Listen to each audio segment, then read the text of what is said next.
तो कहीं ना कहीं आप उन बिल्डर्स के लिए मुझे बताओ कि जो बिल्डर्स आज बिल्डर लाइन में घुसना चाहते हैं और ग्रो करना चाहते हैं, क्या धुलेरा उनके लिए एक सही जगह है? मेरा तो सर उनके लिए तो सबसे बेस्ट जगह है। शुरू में 2-3 रेरा के प्रोजेक्ट आए थे अंदर एसआईआर के अंदर, वो रेरा के प्रोजेक्ट फिर से कब से आना चालू हो सकते हैं, लेकिन सबका एक क्वेश्चन आता है कि सिर्फ 22 स्क्वायर किलोमीटर का एरिया तैयार हुआ है, आगे कब बढ़ेगा? तो सरकार की तरफ से इतना मैनेजमेंट है कि 20 से 25 लाख लोग किसी तरह की एक्टिविटी होती है वो बचते हैं, जो वेस्टेज आती है उसकी रिसाइकलिंग डे फर्स्ट रेडी है। तो हम बात कर लेते हैं, क्या धुलेरा के पास कनेक्टिविटी में सब कुछ है इंफ्रा के नाम से? तो क्या था ये 70 लाख से 2700 करोड़ का स्कैम? तो आने वाले युग की इंडस्ट्री डल रही है, एक किस्म से इसको है ना सेमिकॉन सिटी का भी नाम दिया गया। सपोजिंगली मेरा बजट है 1 करोड़ का और दूसरा ही पल मेरा बजट है 5 लाख रुपए का, तो मैं किस तरीके से धुलेरा में एंट्री ले सकता हूँ? अगर हम बात करें कोई सिटी एक फेलियर क्यों होगा, इस वजह से होगा कि गवर्नमेंट शायद सपोर्ट ना करे, कुछ ना करे, तो इनको गवर्नमेंट क्या सपोर्ट करती है? तो दोस्तों, अराउंड द ग्लोब इन्वेस्टमेंट के लिए बहुत सारी अपॉर्चुनिटीज हमारे पास आती रहती हैं, लेकिन तब भी एक कंसल्टेंट के नाते एक हमारा धर्म बनता है कि आपको एक अच्छी अपॉर्चुनिटी दे, एक अच्छी लोकेशन दे, एक अच्छी जगह दे इन्वेस्टमेंट के लिए, और उसको पैरामीटर्स पे नापा जाए कि वहाँ पे इन्वेस्टमेंट करना सही है या नहीं। तो उसी सिलसिले में, जैसे मेरे चैनल पे आप प्रॉपर्टीज़ की वीडियो देखते रहते हैं, तो आज ये पहला पॉडकास्ट हम कर रहे हैं। इसमें हमारे पास एक्सपर्ट भी हैं, तो आज जो लोकेशन रहने वाली है, सबके कानों में एक ही बात घूम रही है, धुलेरा, धुलेरा, धुलेरा। क्या है धुलेरा ग्रीनफील्ड स्मार्ट सिटी जो गुजरात के अंदर है? तो आज हम इसके बारे में बात करेंगे, इसके नेगेटिव, इसके पॉजिटिव, इतिहास, प्रेज़ेंट, फ्यूचर, सारी चीज़ों के बारे में बात करने वाले हैं, डीपली एक्सप्लेन करने वाले हैं हम धुलेरा को। तो तैयार हो जाइए, आज हम धुलेरा को, आज पूरा जो स्कैम लोग कहते हैं, तो स्कैम है या अपॉर्चुनिटी, उसको डिक्लेयर करने वाले हैं। तो इसीलिए आज हमारे साथ जुड़े हुए हैं अजय भाई। अजय भाई 6 साल से धुलेरा के अंदर काम कर रहे हैं, ब्रिलेंटो होम्स नाम से कंपनी है, जो कासिंद्रा में ऑपरेट कर रहे हैं। बहुत ही अच्छा एक्सपीरियंस है धुलेरा को लेकर। तो आज अजय भाई इस पे दृष्टि डालेंगे हमारी कि धुलेरा एक्चुअल है क्या? तो अजय भाई, स्वागत है आपका हमारे पॉडकास्ट के बहुत-बहुत अंदर। धन्यवाद ठीक है। आपका। जैसे कि स्वागत मैं बात करता हूँ अजय भाई, धुलेरा बहुत चल रहा है, ठीक है? एनसीआर, मुंबई, बैंगलोर, जहाँ की भी बात करो, सब जगह धुलेरा की बात हो रही है। है। बिल्कुल, बिल्कुल। तो इस बात के अंदर नेगेटिव भी आता है, पॉजिटिव भी आता है, और जब हुँ। भी हमारे देश के अंदर कोई भी चीज़ बन रही होती है, तो उसकी नेगेटिविटीज़ को ज़्यादा फैलाया जाता है। तो सबसे पहले मैं पॉडकास्ट शुरू करने से पहले कहूँगा कि आप थोड़ा-सा अपना परिचय दे दें कि आप कितने साल से धुलेरा में काम कर रहे हैं और क्या आपका एक्सपीरियंस रहा है धुलेरा को लेके? मैं बेसिकली लॉकडाउन के बाद से 5 ईयर मानो आप, 6 ईयर कंटिन्यू है। धोलेरा को कवर कर रहे हैं। धोलेरा को बिल्कुल ग्राउंड लेवल पे हमने स्टडी किया है, ग्राउंड लेवल पे काम किया है। और मान लो हर महीने न जाने कितने विज़िटर्स आते हैं, आपने कहीं नेगेटिव, पॉज़िटिव। इंडिया में प्रॉपर्टी को लेके एक मिथक होता है कि लैंड जिस पे मैं खड़ा होके नहीं दे सकता, उसको मैं कैसे खरीदूँ? बिल्कुल, क्योंकि बहुत से पुराने टाइम पे बहुत से स्क्रैच है ना, अ, आपके मैप पे ही रह गए। तो बिल्कुल। लोगों की गलती नहीं है, एक फेलियर रहे हैं काफ़ी। लेकिन ये अपॉर्च्युनिटी कहीं उससे बड़ी है, कहीं उससे आउट है। वो धुलेरा जो है ना, धुलेरा प्राचीन काल के एक सभ्यता से जुड़ा हुआ शहर है। हुँ, बहुत से लोगों को पता नहीं, 6000 7000 10,000 साल पहले ये समुद्र के किनारे की एक विरासत है, जो हड़प्पा संस्कृति के काल का एक हुँ, बहुत बड़ा शहर था, बिल्कुल, जहाँ एक व्यापार एक सुगम था। बिल्कुल, आप गए हो तो आपने देखा हो स्वामीनारायण के 9 मंदिर हैं टोटल, बिल्कुल, जिसमें बिल्कुल, से एक धुलेरा है। बिल्कुल। यदि हम भविष्यवाणी पे भी जाएँ, हुँ, आजकल भविष्यवाणियों का भी युग चल रहा है, बिल्कुल, बिल्कुल। तो वहाँ भी एक भविष्यवाणी उन्होंने उस टाइम की थी कि आने वाले युगों में स्मार्ट सिटी का अनाउंसमेंट तो बहुत बात हुआ। बिल्कुल, उससे पहले की भविष्यवाणी वहाँ के लोकल लोगों से आप मिलोगे ना, तो मेरे ख़्याल से 50-100 साल पहले बताते हैं कि किसी टाइम यहाँ मिट्टी जो है ना, सोने के भाव से महँगी बिकेगी। बिल्कुल, अब वो युग उनकी पीढ़ियाँ याद करती हैं कि वो भविष्यवाणी सच थी, नहीं तो ये लोग कहते थे पता नहीं कब होगी, कौन-सी जनरेशन में होगी, कब होगा। और पूरा बंजर एरिया है, ठीक है? क्योंकि पहले हज़ारों साल पहले समुद्र यहाँ तक था, वो धीरे-धीरे पीछे पीछे चला चला गया। गया। तो वो एक ड्रॉबैक के लिए इंडिया के लिए एक अपॉर्च्युनिटी भी है। मोदी जी ने उसको अपॉर्च्युनिटी में क्रिएट किया, उसके लिए लैंडस्केपिंग आसान हो गई आपकी। आप जाओगे ना तो पूरा लेआउट दिखेगा आपको, 20 किलोमीटर, 25 किलोमीटर देख सकते हो, और कनेक्टिविटी बेस्ट है। तो इस प्रकार से हमने इसको गवर्नमेंट की प्लानिंग के साथ हमने इसको समझ के स्टार्ट किया। बेसिक बात ये है। थोड़ा बैक में ही चलते हैं, तो हमारे देश में बहुत सारी स्मार्ट सिटीज़ आई हैं, ठीक है? हुँ, बहुत सारी फेल भी हुई हैं, बहुत सारी सक्सेसफुल भी हुई हैं। हुँ, और हम बात करते हैं कि धुलेरा की शुरुआत कहाँ से हुई ठीक है, और किस तरीके से प्लानिंग से बढ़ा है इनिशियल स्टेज से कि इसके फेलियर के चांसेस जीरो के बराबर है, और गवर्नमेंट इसके ऊपर कितना कंट्रोल रखती है? बिकॉज जहां तक हम स्मार्ट सिटीज को देखते हैं कि जहां तक है गवर्नमेंट अनकंट्रोल होती है, पॉलिटिकल चीजें आ जाती हैं, चीजें बिल्कुल। सरकारें बदलती हैं, तो चीजें पैसा फंडिंग रुक जाता है, चीजें रुक जाती है। तो कहीं ना कहीं धुलेरा का क्या पास्ट क्या है, अभी प्रेजेंट हम्म, तक क्या सिनेरियो बन चुका है, उस पर बिल्कुल। थोड़ा सा डालना चाहिए। आपने बहुत बढ़िया क्वेश्चन पूछा इंद्र भाई। पहली बात तो स्मार्ट सिटी नहीं है, ग्रीन फील्ड स्मार्ट सिटी अकेली है। ठीक है। स्मार्ट सिटी इंडिया में 30-32 और भी अनाउंसमेंट है। बिल्कुल। स्मार्ट सिटी का मतलब है ऑलरेडी कहीं आपका शहर बसा हुआ है, उसके साथ ज्वाइंट कोई शहर बनता है, उसको स्मार्ट सिटी का रूप दिया गया। बिल्कुल। तो वहाँ ऑलरेडी स्ट्रक्चर होते हैं, किसी ने अपना मकान बना रखा है वो स्टे ले आता है, किसी का फार्म हाउस है, किसी हम्म। की ऑलरेडी पुरानी रोड आई हुई है, उसका लैंड का ऑलरेडी इशू है।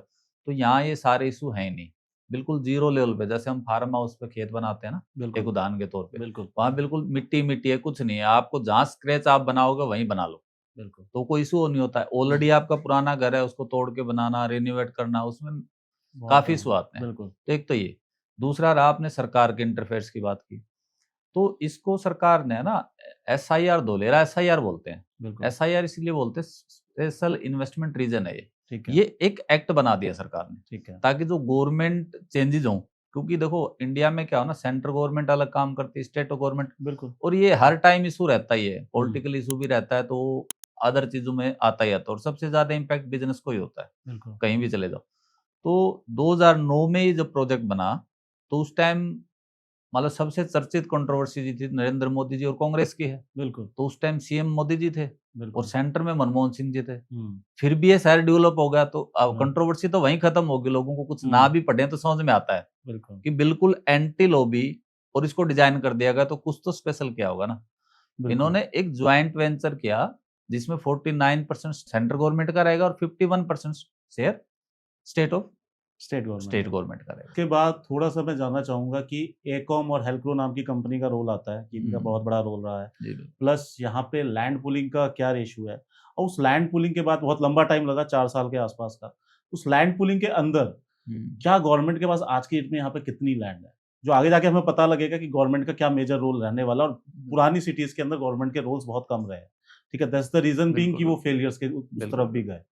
देखो पुरानी जो भी सिटी रही है ना, जो नियर बाई, जैसे लोग लवासा की चर्चा कर लेते हैं, मैं हुँ, नाम भी ले लेता हूँ एक हुँ, सिटी का, जो पर्टिकुलरली किसी एक व्यक्ति विशेष से या एक गवर्नमेंट से जुड़ा हुआ प्रोजेक्ट रहे। हुँ, इसमें ऐसा नहीं है, सेंट्रल और स्टेट गवर्नमेंट बराबर के भागीदार है, पहली हुँ, बात तो ये। हुँ, दूसरा, इसमें पूरा जो सेंट्रल गवर्नमेंट का और स्टेट गवर्नमेंट का ही रोल है, प्राइवेट पार्टी का रोल नहीं। इसमें आप ये मानो, मोटा मोटी हम फिगर निकालें आज की डेट में, लैंड पूलिंग के बाद, हुँ, लैंड पूलिंग का रेशियो ही लगाया गया, जितनी भी फार्मर के पास लैंड थी उसका 50% लैंड गवर्नमेंट ने एक्वायर किया, हुँ, और 50% उसको फाइनल प्लॉट के रूप में रोड रास्ते लगा के सरकार ने उसको, और सरकार उसको डेवलप करके देगी, हुँ, बिना डेवलप नहीं देगी। रोड रास्तों का इंफ्रास्ट्रक्चर का काम सरकार का है वहाँ। हुँ, तो फूला गवर्नमेंट बैक्ड प्रोजेक्ट है। हुँ, ऐसा नहीं है कि सरकार ने एक बार लैंड ले ली, प्रोजेक्ट आ गए, फिर उनके दम पे चल रहा है। पूरा सरकार, जैसे एक बिल्डर एक प्राइवेट कॉलोनी को विकसित करता है ना, पूरे शहर को उस प्रकार से विकसित होगा। सिंपल आम आदमी के आप ये समझो, जब हम किसी से फ्लैट या विला बाई करते हैं, हुँ, तो वो ये बोलता है कि हमें इस कब पोजीशन मिलेगी। पोजीशन का हुँ, मतलब है पूरा स्ट्रक्चर, रोड, रास्ते, इंफ्रास्ट्रक्चर, जो भी उसने कमिटमेंट किया है घर का, पार्क का, वो सब बनाने के बाद आपको की मिलती है। सेम प्रोजेक्ट आप डिट्टो मान सकते हो गवर्नमेंट की साइड से, जो धोलेरा की है ना, सब कुछ बनने के बाद आपको हैंड ओवर होगा। यही लोगों को समझने में फ़र्क है कि सरकार सरकार वहाँ पे नेशनल एक्सप्रेसवे बना रही है। आप जब भी जाओगे ना, तो छठा नेशनल एक्सप्रेसवे है इंडिया का। आप इतनी जगह घूमे हो इंद्र भाई, दिल्ली में पॉपुलेटेड शहर में रह रहे हो आप, 3-4 बार मेरी नॉलेज में भी आपकी विज़िट हुई, इसके अलावा भी आप काफ़ी बार गए हो हुँ, अपने लेवल पे। आपने एक चीज़ नोट की होगी कि पूरा बंजर एरिया है, अभी तो वहाँ इतनी पॉपुलेशन भी नहीं है, फिर भी नेशनल एक्सप्रेसवे बन रहा है, बिल्कुल। एयरपोर्ट बन रहा है, तो सरकार की हुँ, डेंसिटी तो वहाँ दिखती है हुँ, ऑटोमेटिकली। बिल्कुल। और इसमें मैं थोड़ा-सा जानना चाहूँगा, लोगों को भी समझ में आना चाहिए, जो यहाँ पे इंफ्रा आया, तो गवर्नमेंट ने कितना सर्वे किया उसके लिए? और उसमें मेजरली जो हेल्प्रो ने मास्टर प्लान बनाया, एकॉम ने यहाँ पे कनेक्टिविटीज़ और सब चीज़ों का ध्यान रखा। तो उसमें किस तरीके से इन्होंने ज़मीनी स्तर से काम किया कि यहाँ पे इस सिटी को 100 साल आगे जो बोलते हैं, हुँ, मैं हुँ। इस चीज़ पे क्लैरिफ़िकेशन चाहूँगा कि 100 साल आगे के लिए तैयार है, तो किस तरीके से तैयार है? एल्क्रोम कंपनी है ना, जो यूएसए बेस्ड कंपनी है, और अपने आप ने आप गूगल सर्च करोगे तो उसका इतिहास पता चल जाएगा, कितने बड़े लेवल पर उन्होंने वो जो मास्टर प्लान की जो गवर्नमेंट की बात कर रहे हैं ना, वो ऑलमोस्ट 5 साल में उन्होंने तैयार करके दिया। 5 साल में सोल टेस्टिंग हुई, कहाँ मिट्टी लोड ले सकती है, कहाँ की मिट्टी अच्छी है, कहाँ हम सोलर डालेंगे, कहाँ आप 50 माला की परमिशन, 150 मीटर की हाइट की परमिशन देंगे, कहाँ इंडस्ट्रियल लोड डल सकता है। वो पूरी टेस्टिंग के बाद उस मैप को डिज़ाइन किया गया और पूरा वेल डिज़ाइन शहर है कि कहाँ क्या बनेगा, each and everything well mapped है। एक छोटा-सा माइक्रो से माइक्रो लेवल का उदाहरण देता हूँ, आप जब भी विज़िट करोगे, अभी जो फ़ेज़ रिलीज़ कर दिया सरकार ने, उसमें जैसे ही रोड चेंज होगा, पौधे प्लांटेशन भी चेंज हो जाएगी। हुँ, इसी लेवल से आप लगा लो। दूसरा रही मान लो 100 साल की बात, तो ये डिग फ्री शहर है सर। हुँ, आप जब भी जाओगे इसमें रोड जो बनना होगा ना, रोड टूटेगा तो ही रोड के काम के लिए टूटेगा। अदर वर्क के लिए कभी भी रोड को नहीं तोड़ा जाएगा। उसके बराबर में पूरा सीवरेज डाला गया है, ड्रग फ्री सिस्टम है। आपके जितना बारिश का पानी आता है, जैसे मोस्टली हम बारिश के सीज़न में बैठे हैं, बिल्कुल। तो सबसे ज़्यादा दिल्ली लगा लो, मुंबई लगा लो, मतलब कोई भी बड़ी सिटी पकड़ लो हुँ, या मिड कम सिटी हो, एक दिन की हुँ, बारिश में वहाँ बुरा हाल हो जाता है इंडिया में। बिल्कुल। यहाँ उसके लिए ड्रेनेज डे फर्स्ट से डाली गई। बारिश के लिए अलग ड्रेनेज है, फैक्ट्री का वेस्टेज आएगा उसके लिए अलग ड्रेनेज है, आपके हाउस के लिए जो वेस्टेज जाएगी उसके लिए अलग ड्रेनेज है, पीने के पानी के लिए अलग है, आईसीटी की जो पाइपलाइन है वो नीचे से अलग है।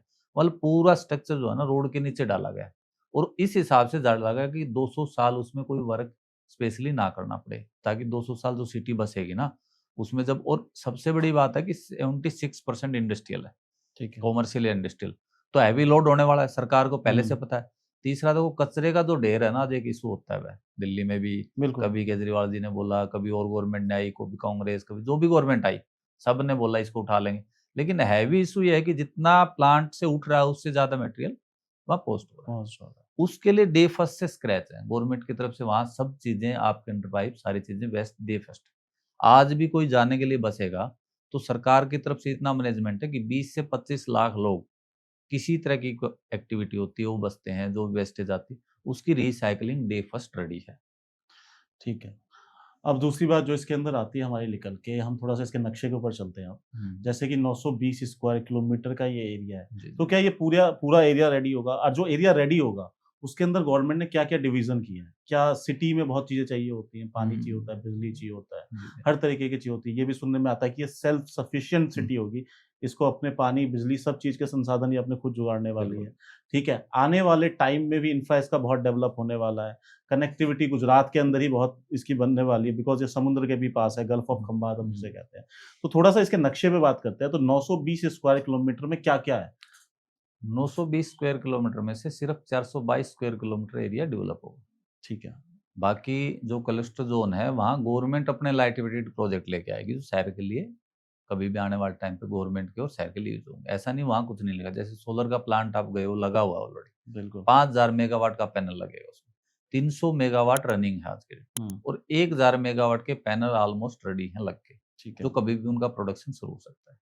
422 स्क्वायर किलोमीटर में सरकार इसको सिटी सेंटर जो मॉल वगैरह की नीड के लिए, आपकी हाई राइज़ बिल्डिंगें जहाँ ऑपरेशन करने के लिए चाहिए। फिर आपका रेजिडेंशियल पार्ट है 24-26% के करीब, ठीक है सर? बिल्कुल। फिर आपका इंडस्ट्रियल पार्ट है, आईटी एंड नॉलेज है, आपका विलेज बफर ज़ोन है, जो ऑलरेडी ग्रामीण क्षेत्र है उनके साथ लगती हुई ज़मीनें हैं। फिर आपका स्पोर्ट्स एंड रिक्रिएशन है, जहाँ स्टेडियम वगैरह के लिए यूज़ होगी, ठीक है? टूरिज़्म है। इस प्रकार से पूरे 9 ज़ोनों में बाँटा गया है और कहाँ मिनिमम 18 मीटर से 70 मीटर के रोड है, डे फर्स्ट से। मेट्रो की कनेक्टिविटी के साथ दिया गया है। 70 और 55 मीटर जो रोड है, उनमें मेट्रो कनेक्टिविटी आज डे फर्स्ट से प्लान है, ओके। सरकार की तरफ से। लॉजिस्टिक के लिए सबसे अच्छी चीज़ क्या है ना, 74% इंडस्ट्रियल हब है ये। तो लॉजिस्टिक का पार्ट भी यहाँ से कनेक्टिविटी यहाँ दी गई है। ठीक है। भीमनाथ जंक्शन इसके पास सबसे बड़ा, पड़ेगा तो वो एसआईआर से बाहर, लेकिन सबसे बड़ा ट्रांसपोर्टेशन अब रेलवे के लिए भीमनाथ जंक्शन होगा। तो जहाँ जो सोलर पैनल लग रहे हैं, जो लगा रही है, जो कोस्टल एरिया में लग रहा है बेसिकली टाटा लगा रहा है आई थिंक हाँ सो जी, हाँ। And renew power solar panel बनाती है। तो इसकी कैपेसिटी क्या है? ये क्या कैपेसिटी से बन रहा है? ठीक है और दूसरी बात जो आती है यहाँ पे पानी का क्या सोर्स रहेगा? बिकॉज़ नॉन कल्टीवेशन लैंड है, तो नीचे का पानी सीधा नहीं पी सकते आप। हुँ। ठीक है, तो कैसे रहेगा इसका? सर 5000 मेगावाट का आप देखोगे ना, तो लगभग हम पॉपुलेशन क्या बड़े माने तो बिहार पूरा स्टेट चल सकता है। उतनी कैपेसिटी एक शहर के लिए तैयार की जाए।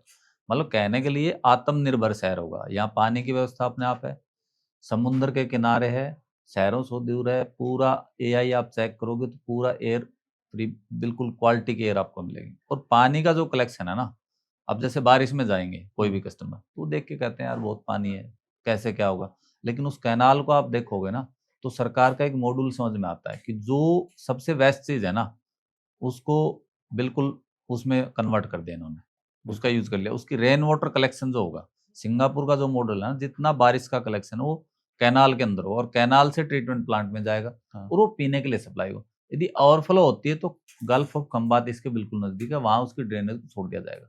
ये पहला शहर होगा इंडिया का, आप 60 दिन कंटिन्यू बरसवा दो फिर भी यहाँ रेन वाटर रुकेगा नहीं जब पूरा बन के रेडी हो जाएगा।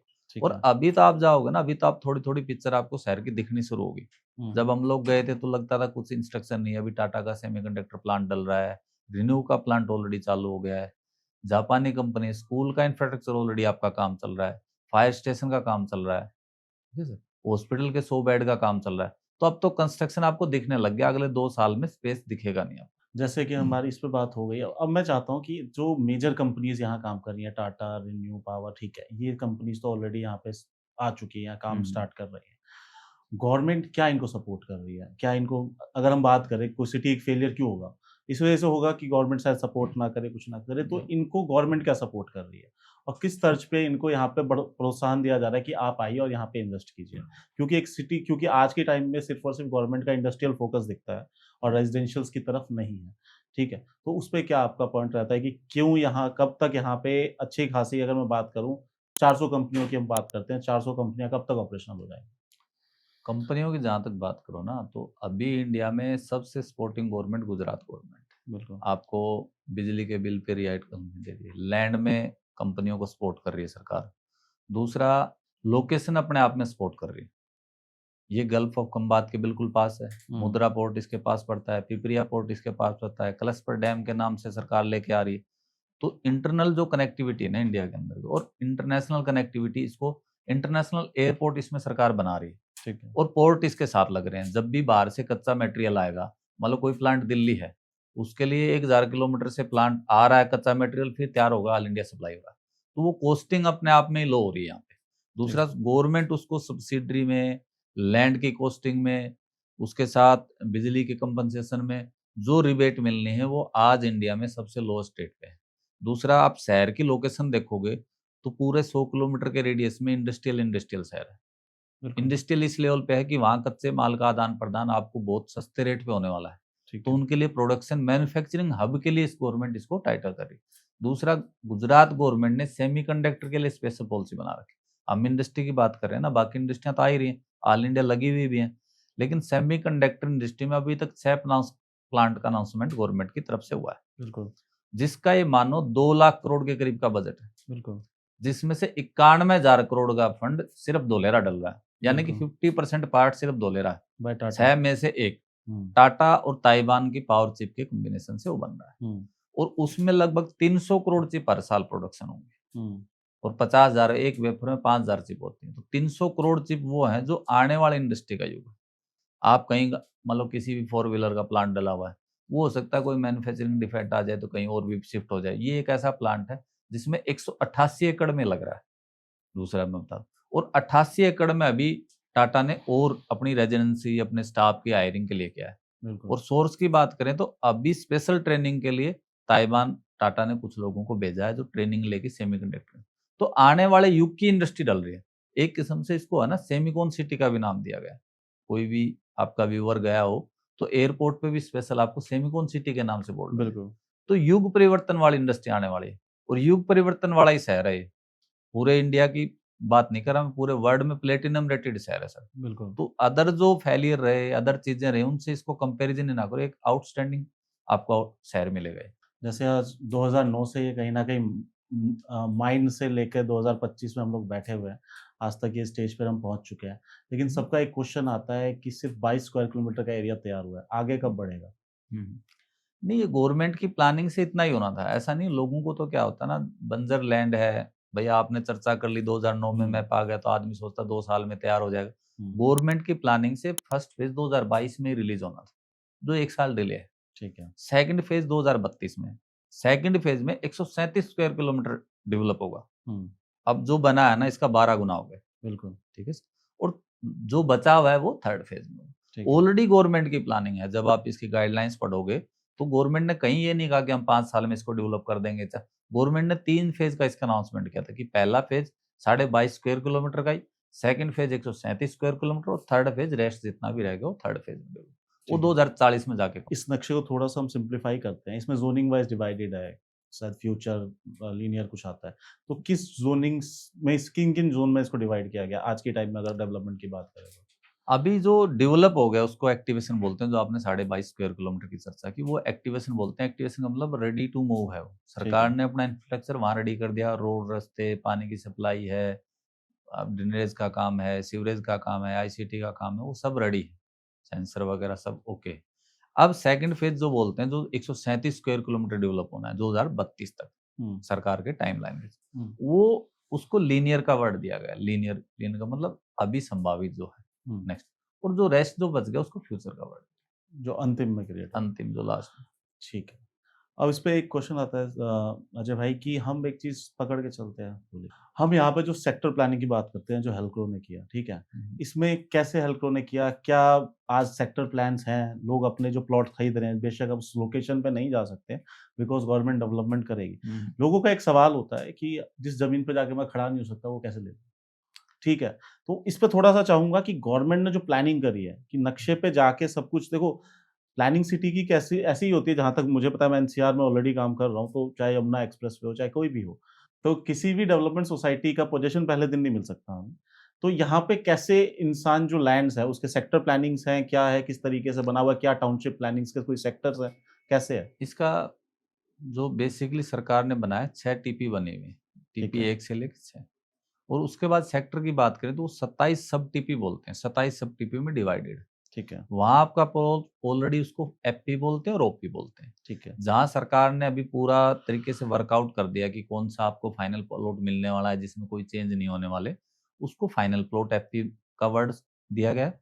और जो प्रपोज्ड है, जहाँ कुछ संभावनाएं हैं चेंज की, जैसे 2040 तक जो बनना है उसमें कुछ हो सकता है, कुछ चेंजमेंट हो जाए, कुछ रोड बढ़ा दे सरकार या कोई फैसिलिटी बढ़ा दे या कोई थोड़ा बहुत आपका प्लॉट किसी और रोड पे आ जाए, तो वो उसको 2040 तक उसको दिया गया, उसको ओपी बोलते हैं। ठीक है, ठीक है सर। अब वहाँ पे आपको प्लॉट, सरकार आपको ज़ोनिंग का सर्टिफ़िकेट, कौन से ज़ोन में आ रहा है, अब किसी से आप ज़मीन बाय कर रहे हो, तो आपको कस्टमर को क्या पता हो किस ज़ोन में आएगा, कौन से ज़ोन में, क्योंकि ज़ोन के हिसाब से भी रेटों में बहुत डिफरेंशिएशन है। रोड के हिसाब से गाइडलाइंस में बहुत डिफरेंस। रोड तो है ही, अपने को दिखने में छोटा-बड़ा तो है ही, 18 मीटर से लेके 70 मीटर तक के रोड है। लेकिन उसमें जो गवर्नमेंट के गाइडलाइंस हैं कंस्ट्रक्शन के, उसमें काफ़ी डिफरेंस है। तो लोगों के लिए रोड और जोन का सर्टिफिकेट डीआईसीएल धोलेरा की जो बॉडी है ना, धोलेरा इंडस्ट्रियल सिटी डेवलपमेंट, वो उस जोनिंग को सर्टिफाइड करके अपने एक कॉपी रजिस्ट्री के साथ लगती है। और वो मैप जो है ना, मैप में हर चीज नामांकित है कि आपका प्लॉट कितने बाय कितने मीटर का है। ओरिजिनल खेत पे आप जाके आ सकते हो, लेकिन डायमेंशन क्या होता है ना, प्लॉट हो सकता है खेत से दूर की पोजीशन पे आ रहा हो, क्योंकि गवर्नमेंट को भी पब्लिक फैसिलिटी बहुत चीजें बनानी है वहाँ, बिल्कुल। पार्क भी बनाने हैं, कॉमन अम्यूनिटी की चीजें भी बनानी है। जो गवर्नमेंट यहाँ लैंड दे रही है, वो क्या फ्री होल्ड है? नहीं, गवर्नमेंट जो लैंड दे रही है वो लीज पे दे रही है। और दूसरा, उसमें आपको एक प्रोजेक्ट राइट करके देना पड़ेगा कि आप क्या लेके आने वाले हो, क्या चीज़ें हैं, किस टाइम तक उस प्रोजेक्ट को लेके आओ। तो बाउंडेशन के साथ दे रही है, क्योंकि गवर्नमेंट उस चीज़ों में कुछ रिलैक्सेशन भी दे रही है कुछ चीज़ों, क्योंकि उस इंडस्ट्रियल शहर को खड़ा करना है। बिल्डर जो दे रहे हैं या फार्मर जो दे रहे हैं वो फ्री होल्ड प्रॉपर्टी, आपके नाम रजिस्ट्री होगी, आपकी इच्छा हो, आपके पास बजट हो तो उसको कंस्ट्रक्शन करो, उसको इम्प्लीमेंट करो, नहीं आपका प्लॉट पड़ा है। एक क्वेश्चन है कस्टमर्स को समझाने के लिए कि अगर मान के चल लीजिए मैं एक इंडस्ट्रियलिस्ट हूँ, मुझे धुलेरा में इंडस्ट्री लगाना है, ठीक है? ठीक है। आज मुझे गवर्नमेंट हेल्प कर सकती है उसके अंदर। गवर्नमेंट ने कितना सिम्प्लीफाई स्ट्रक्चर को बना रखा है कि मैं कैसे जाके गवर्नमेंट से मुझे 50 एकड़ चाहिए, मेरे को 1 साल में इंडस्ट्री लगाने को तैयार हूँ। तो इससे लोगों को ये पता लगे कि इतना सिम्प्लीफाई स्ट्रक्चर कभी दुनिया में शायद बना ही ना हो, ठीक है? तो क्या स्ट्रक्चर है कि कैसे मैं गवर्नमेंट से कॉन्टैक्ट कर सकता हूँ? ये बहुत मुश्किल है, बाबुओं के बिल्कुल। पास जाना पड़ेगा, ऐसे करना पड़ेगा या गवर्नमेंट ने कोई स्ट्रक्चर तैयार किया हुआ है? नहीं, यहाँ सिंपल स्ट्रक्चर है सर, यहाँ इतना इजी अभी तक इंडिया में कहीं भी नहीं है। हुँ, सिंगल विंडो ऑप्शन है। आपको एक अपनी रिक्वायरमेंट की एक एप्लीकेशन देनी है। हुँ, 7 डेज में गवर्नमेंट के जितने भी अप्रूवल होते हैं आपकी इंडस्ट्री डालने के, वो गवर्नमेंट के अधिकारी बैक एंड पे अपने आप करके देंगे। बिल्कुल। इंडस्ट्रियल को कहीं नहीं घूम रहा, file to file, file to file, और विद इन टाइम बाउंडेशन के साथ है वो। ऐसा भी नहीं है सिंगल विंडो तो बना दिया, आप 4 महीने से आपकी फाइल कहाँ प्रोसेस है आपको वही पता नहीं है। हम्म, वो जितने भी एनओसी वगैरह होते हैं जो अमूमन इंडस्ट्रियल के लिए 1 साल निकल जाता है, कभी उस दफ्तर में कभी इस दफ्तर में। ऐसा कोई सिस्टम नहीं है, सिंगल विंडो ऑप्शन है। एक विंडो पे आप एप्लीकेशन दो जो आपकी रिक्वायरमेंट है, जो इंडस्ट्री आप लेकर। यहाँ रेड जोन इंडस्ट्री अलाउड नहीं है क्योंकि ठीक पूरी है, तरह ग्रीन शहर बनेगा, पेड़ पौधे लगा के बिल्कुल। हवा के लिए पोल्यूशन, मतलब एयरपोर्ट भी शहर से बाहर है हम्म, ताकि एयर पोल्यूशन ना हो। हम्म। इतना भी ध्यान रखा गया। ठीक है सर, वो सिंगल विंडो में आपके सारे काम हो, इंडस्ट्रियल इजी टू जैसे वर्क। कनेक्टिविटी की बात करते हैं तो हमारी मेजर 4 कनेक्टिविटीज़ आती हैं, जो एक सिटी को चाहिए होती हैं। चाहे नोएडा की ही बात कर लें तो आज एयरपोर्ट इतने सालों के बाद आज मिल रहा है नोएडा को एयरपोर्ट, ठीक है। तो हम बात कर लेते हैं, क्या धुलेरा के पास कनेक्टिविटी में सब कुछ है? सर जितनी कनेक्टिविटी धुलेरा ना अभी तो और सिटी में भी है नहीं। सबसे बड़ी कनेक्टिविटी तो समुद्र लग रहा है, हुँ। पोर्ट की कनेक्टिविटी मिल रही है जो जो दिल्ली को नहीं पिपवा मिल पोर्ट है आई सकती। थिंक सो उसको हाँ, एक्सपेंड किया जा रहा है। पिपरिया भी है, मुंद्रा पोर्ट भी है, और कलशपुर नाम से एक डैम लेके आ रहे हैं, उसको भी मिनी पोर्ट के रूप में डेवलप करेंगे। हुँ, फिर आपको इंटरनेशनल एयरपोर्ट सरकार दे रही है, और सबसे बड़ा वो कार्गो दे रही है, हुँ, और वो इसी साल स्टार्ट हो जाएगा दिसंबर ओके। में। दूसरी सबसे बड़ी बात ये है। तीसरा आपकी नेशनल एक्सप्रेसवे की रोड से कनेक्टिविटी दे रही है। चौथा आपका कॉरिडोर जो लाइन है, जो दिल्ली मुंबई जो इंडस्ट्रियल कॉरिडोर बन रहा है उससे connectivity, freight freight corridor, corridor को उससे कनेक्टिविटी दे रही है। ठीक है। तो ये 4 ही कनेक्टिविटी होती है, चारों शहर के अंदर है। और मेट्रो की कनेक्टिविटी 5वीं प्लस पॉइंट है, जो अभी जो शहर बनने के बाद जैसे दिल्ली हो गया, अब नोएडा आ जाएगी। नोएडा से भी मेरे ख्याल से पूरे नोएडा में आपको आज की मेट्रो की कनेक्टिविटी नहीं है, एक बिल्कुल, सीमित एक ही लाइन है। बिल्कुल, वहाँ डे फर्स्ट से मेट्रो की कनेक्टिविटी सरकार देने जा रही ठीक है। तो इसके अंदर अजय भाई एक और क्वेश्चन है मेरा कि क्या धुलेरा में 5 लाख में प्लॉट मिलता है? है।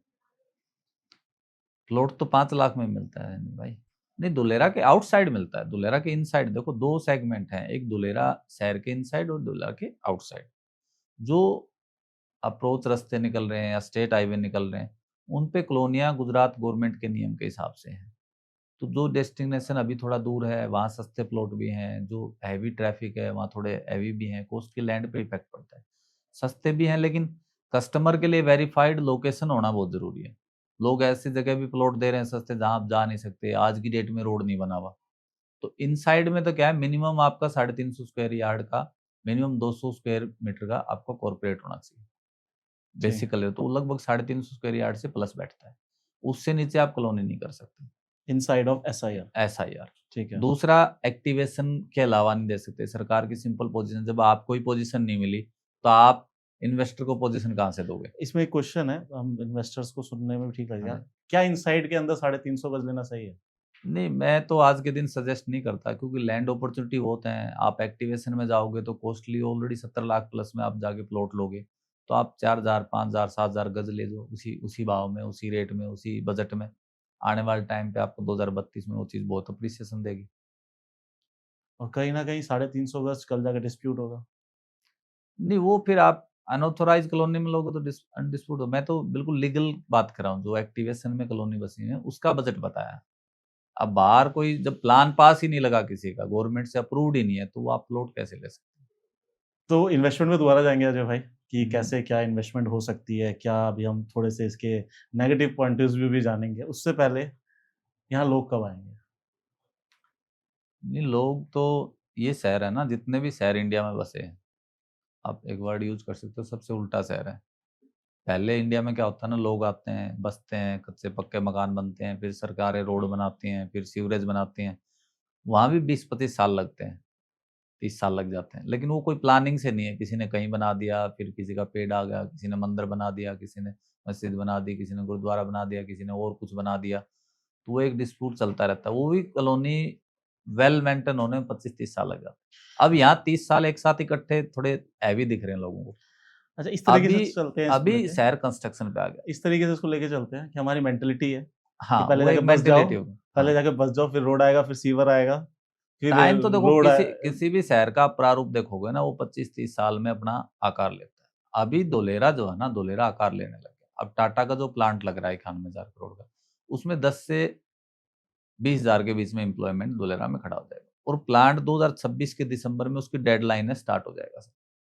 अब जब प्लांट स्टार्ट हो जाएगा, जो लोग आएंगे अभी वर्कआउट के लिए, तो उन्हें तो 20 साल 25 साल जॉब करनी, तो उन्हें तो वहीं रहना है, वहीं रेंट पे लेना है, या जिसका बजट है अपना खुद का लेना है, तो लोग आने स्टार्ट हो गए, उन्हीं के साथ एम्प्लॉयमेंट भी आ जाएगा।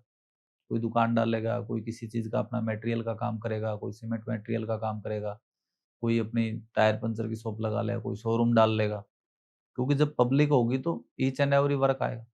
तो मेरा ये मानना है कि आपको 26 से के लास्ट से लेके और 28 में जहाँ एक्टिवेशन में आपको अभी कुछ दिखता नहीं, वो फुल्ड पैक मिलेगा। वहाँ दिल्ली की तरह आपको हलचल मिलेगी लोगों की, मार्केट की। और ये इतना जल्दी बदलेगा ना कि लोग उसको पकड़ ही नहीं पाएँगे कि मैं 1 साल 2 साल पहले गया था।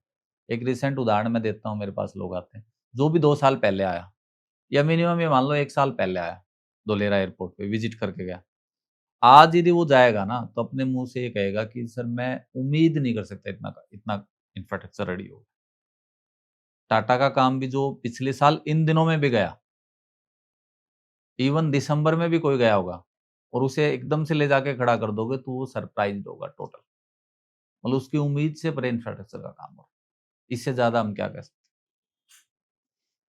अभी जैसे कि मैं बताता हूँ, एक सर्वे है, झज्जर का सर्वे है ये, कि 400 के आसपास माइक्रो कंपनीज़ आएँगी, तो 40,000 की एम्प्लॉयमेंट जनरेट होती है। हैं? तो इसीलिए मैं 400 का फिगर दे रहा हूँ आपको।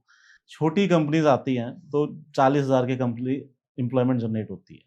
तो एक्टिवेशन 5600 एकड़ का है, ठीक है? कंपनीज़ आ रही हैं, मेरे ख्याल से 400 से प्लस कंपनियों ने यहाँ पे इन्वेस्ट किया हुआ है, ठीक है? तो धीरे-धीरे यहाँ पे कंपनीज़ आएगी। जो फ्री होल्ड इंडस्ट्रियल लैंड्स हम बेच रहे हैं, इसमें कब से कोई पोज़ीशन ले सकता है और ये टेंटेटिवली कब से चालू हो सकता है? और प्लस इसमें एक क्वेश्चन और जोड़ देता हूँ। शुरू में 2-3 रेरा के प्रोजेक्ट आए थे अंदर एसआईआर के अंदर। वो रेरा के प्रोजेक्ट फिर से कब से आना चालू हो सकते हैं? देखो, अ, कंपनियों की जहाँ तक बात है ना, तो जैसे टाटा, रिन्यू, ये बड़े प्लांट स्टार्ट हो गए, तो इनके साथ इनकी सप्लाई जो चेन होती है, इन और आउट दोनों, वेंडर कंपनीज़। वेंडर कंपनियाँ जो इनको मटेरियल देती हैं, इनसे उठाती हैं, आगे की सेल है, वो सब अभी 26 में स्टेप्ड आउट होनी स्टार्ट हो जाएँगे। जो बड़े प्लेयर हैं, उनकी बात नहीं कर रहा, जो 400 कंपनियों की जो बात हो रही है ना धोलेरा, हुँ, उसमें से 50 तो बड़े प्लेयर हैं, हुँ। बड़ी कंपनियाँ, रिलायंस है, आपका वेदांता हो गया, जितने अडानी है बड़े भी। बड़े ब्रांड हैं, टाटा का ऑलरेडी इंस्टॉलमेंट है, रिन्यू है, जितने बड़े ब्रांड हैं वो तो आ ही रहे हैं और इंटरनेशनल ब्रांड भी आ रहे हैं। जापानी के बहुत अच्छे बड़े 3-4 ग्रुपों ने वहाँ इन्वेस्टमेंट कर रखा है। उनका तो एक इम्पैक्ट अलग है। ये जो टाटा और ये 2-3 कंपनियाँ लगी ना, इसी के थ्रू 100-150 इंडस्ट्रियल कंपनियाँ यहाँ खड़ी हो जाएँगी, जिन्हें माइक्रो कंपनियाँ कहते हैं, जो 1000 करोड़ की, 500 करोड़ की जो वर्थ से जिनका स्टार्टअप है। दूसरा आपका क्वेश्चन था कि भई इसमें कब तक स्टार्ट होगा, कब तक क्या होगा? तो ये 26 में ऑलरेडी प्लांट शुरू हुआ, रिन्यू का तो ऑलरेडी प्रोडक्शन स्टार्ट है। आप हुँ, जाओगे, जो 1 साल पहले गया कुछ नहीं दिखता था, वहाँ ऑलरेडी 2 से 3,000 के करीब, और एक टाटा अकेला 20,000 की एम्प्लॉयमेंट लेके आ रहा है। अब जब बिल्कुल। 20,000 की एम्प्लॉयमेंट होगी, उसके लिए आप मैं मानता हूँ कि कम से कम 2 से 3,000 की एम्प्लॉयमेंट प्राइवेट भी हो जाएगी। कोई शॉप डालेगा, कोई अपना एजेंसी डाल लेगा, कोई कुछ डाल लेगा। तो लगभग 25 से 30,000 एम्प्लॉयमेंट तो एक बड़ी इंडस्ट्री से आ रहा है।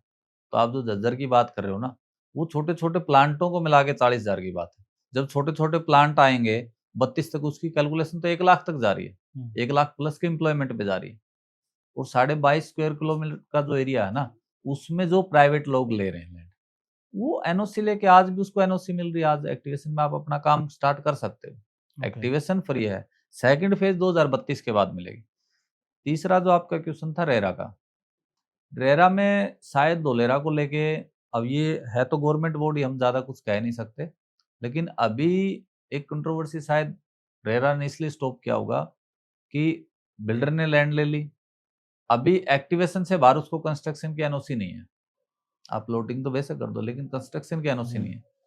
तो क्लाइंट जब ले लेता है ना, कोई भी हो, तो वो उसका ये होता है कि मैं 6 महीने 12 महीने में अपना कंस्ट्रक्शन है। तो वो एक लिटिल बिट कंट्रोवर्सी है, जो सरकार से जब आपको पोजीशन प्रॉपर नहीं मिली, रोड आपका चौड़ा भी होगा, इंफ्रास्ट्रक्चर भी बनेगा, मतलब रोड तो है वहाँ, रेरा ने तो मतलब क्या होता है ना, प्रेजेंट रोड है और टीपी टाउन प्लानिंग में भी सेम रोड मिलना है। इसको ओपी में एफपी बोलते हैं उस लैंड को। भाई प्लॉट भी आपका वहीं आ रहा है, समझ लैंड लैंड भी भी वहीं आपकी है वही और है। रोड भी वही है। हुँ, लेकिन वो रोड चौड़ा भी होना है, उसके साथ डायरेक्ट इंफ्रास्ट्रक्चर भी बनना है, क्योंकि और शहरों की तरह ये तो है नहीं भी रोड ही डलना है सिर्फ, बिल्कुल। बाकी चीजें डलती रहेंगी। इसमें तो सरकार की एक सिंपल पॉलिसी है कि सब कुछ इंफ्रास्ट्रक्चर हम रेडी कर देंगे, तब आपको कंस्ट्रक्शन की एनओसी लेंगे। तो वो जो एक लीगल बहुत बड़ा पॉइंट है ना, और शहर का सबसे बड़ा पॉइंट है, वो कहीं ना कहीं इसमें डैमेज हो एक ग्लिच है, इसलिए अभी रेरा नए मतलब इशू नहीं हो रहे। आसान भाषा में समझते हैं, हमें रोड भी बनानी है, हमने सीवर भी डालने हैं, हमने वायर्स भी डालनी है, हम लाइट्स भी लगानी है, हमने सब कुछ एक साथ ही सब करना है। एक साथ ही करना है। अगले दिन दोबारा खड्डा ना खुदे, कॉन्ट्रैक्टर के पैसे ना बने। हाँ, सरकार ये चाहती नहीं ना, आपने मकान बना लिया, फिर आपको नोटिस दें, हम्म, आपने 2 इंच आगे चल लिया, फिर आप खाली करो, फिर उसको तोड़ो, तो वो सारे इशू चाहती नहीं। सरकार कहती है कि हमें, और वो भी जब कंस्ट्रक्शन का काम चलेगा ना, तो बहुत हैवी लेवल पर चलता है। जिन्होंने पुराना देखा और अभी नया देखने वाले हैं 1-2 साल के बाद, वो देखेंगे पूरा ट्रक निकल जाए, इतना बड़ा रोड के नीचे ही पूरा ट्रक इंफ्रास्ट्रक्चर है। ऐसा वायर आपको ऊपर लटकती हुई नहीं मिलेंगी, सब हम्म, रोड के नीचे है। हम्म, वो डे फर्स्ट सरकार की सोच है कि इतनी इस लेवल पे इंफ्रास्ट्रक्चर रेडी हो गए, अगले 200 साल उसको तोड़ने मरोड़ने की जरूरत ना पड़े, ताकि पब्लिक कैसे ही बसे। पब्लिक तो आज भी जाने को तैयार है सरकार परमिशन देते तो। बिल्कुल सरकार के एनओसी वगैरह के थोड़े बहुत इसमें। ठीक है। अब बात कर लेते हैं अजय भाई, स्कैम बहुत सारे चल रहे हैं यहाँ पे। बिल्कुल। ठीक है, 2-3 कंपनियों के नाम भी हैं बाहर, एक दो भाई हैं राजस्थानी, उनके नाम चल रहे हैं, नेक्सा, एवरग्रीन, हाँ हाँ। इंफ्रा के नाम से। तो क्या था ये 70 लाख से 2700 करोड़ का स्कैम? सर बेसिकली ये तो क्या है ना, कंपनी भी अपनी जगह है, लोग भी अति लालच करते हैं। कुछ चीज़ें ऐसी होती हैं जो डे फर्स्ट हमें पता पॉसिबल नहीं है और नहीं एग्जीक्यूट हो सकती। फिर भी कहीं न कहीं आदमी उसके चक्कर में, उन्होंने क्या किया, एक बेसिकली लैंड लिया एसआईआर से बाहर, एसआईआर के अंदर उनका कोई लैंड नहीं है, ठीक है। और सिंपली प्लॉटिंग कर दी, और प्लॉट के साथ उन्होंने बाई बैक, कैश बैक, पता नहीं कितनी चीज़ें जोड़ दी कि हम आपको प्लॉट भी देंगे, पैसा भी देंगे। और सबसे बड़ी बात थी कि रेफरल लोगों को बहुत पैसा दिया गया कि आप एक प्लॉट बिकवाओ, आपको भी जितना प्लॉट वाले को भी फ्री कर देंगे उसका प्लॉट, और उसको पैसा भी दे देंगे। तो इतना पॉसिबल नहीं है लैंड में। अप्रिसिएशन मिलता है पर एक टाइमली, एक प्रॉपर उसको, मेरे ख्याल से 10-12% से ऊपर का अप्रिसिएशन था महीने का। महीने तो का? हाँ, इससे ये पॉसिबल नहीं है। अगर हम इसे कैलकुलेट करें तो हफ्ते का 3,000। हाँ, हफ्ते का अगर 3 किसी ने 3%। ₹1,00,000 दिए हैं तो हाँ, तो हफ्ते के 3% वो 3,000 रुपए उसको मिल 3% रहे हैं। शायद वीकली दे रहे थे वो। तो हाँ। तब भी हमारे लोगों से डिस्कशन होती थी कि पॉसिबल नहीं है, कि नहीं भैया, आपसे प्लॉट लेंगे तो भी इतना ही रेट लग रहा है, और वो मुझे पैसे भी दे देगा और प्लॉट भी फ्री है। तो हमारा तब भी ये सजेशन था कि आपको दोनों में से कोई भी चीज़ नहीं मिलेगी। हम कम से कम प्लॉट दे रहे हैं, प्लॉट का अप्रिसिएशन है। आप लैंड ले रहे हो तो लैंड के लिए लो, पैसे के लिए नहीं। तो वो तो देखो इंडिया में अलग-अलग जगह आते रहते हैं। ये है कि धोलेरा की ग्रोथ इतनी है कि धोलेरा की पॉजिटिविटी, तो उसके नाम को यूज़ करके उसने काफ़ी फंड लोगों से उठाया। कहीं न कहीं लोगों ने मास्टर प्लान देख के उसी हिसाब, लेकिन उसका सबसे ख़ास बात क्या थी ना, मास्टर प्लान को प्रमोट करके प्लॉट तो बाहर ही थे उसके। अंदर तो उसकी कोई ज़मीन थी नहीं, सिंगल ज़मीन नहीं है उसके पास। बिल्कुल। तो ये है, ये मिसलीडिंग है बेसिकली। तो ये लोग प्लॉट बेच रहे थे इसकी? स्कीम ही बेच रहे थे, भई प्लॉट भी ले लो, पैसा भी ले लो, कमीशन भी ले लो। अब बंदरबाट सा ही था। अब जाने वाले को भी पता था भई चल क्या रहा है, इतना पैसा आएगा कहाँ से? मैं आपको ₹100 भी दे रहा हूँ, ₹100 की चीज़ भी दे रहा हूँ और ₹100 कमीशन भी दे रहा हूँ। तो इज़ इट पॉसिबल? ये तो है ही नहीं पॉसिबल। इसमें अजय भाई एक बात आती है कि हमें क्या इन रेंटल स्कीमों में, प्रॉपर्टी में विश्वास रखना चाहिए? नहीं, रेंटल होता है, लेकिन रेंटल हर रेंटल में गलत शब्द, अश्योर्ड रिटर्न में हमें। सो रिटर्न कुछ नहीं होता। देखो, आज आपने कोई प्रॉपर्टी बाई कर लिया, प्रॉपर्टी एक ऐसी चीज़ है, वो रिटर्न तो 100% देगी। इसमें कोई डाउट नहीं है। आप किसी भी शहर पे चले जाओ, इवन गाँव लेवल पे चले जाओ।